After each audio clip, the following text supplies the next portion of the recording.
אנחנו עכשיו בגובה של משהו כמו איזה 4,000 מטר. זאת הגנגפורנה.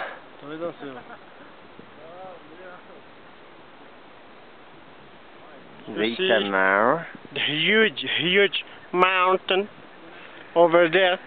You see the lake over there? זה גנגפורנה טל. This is Gangapurna over Lake. there. This is huge mountain. It's called the Ganja Annapurna. זה גנגפורנה. This זה אנפורנה 3. וזה אנפורנה 2.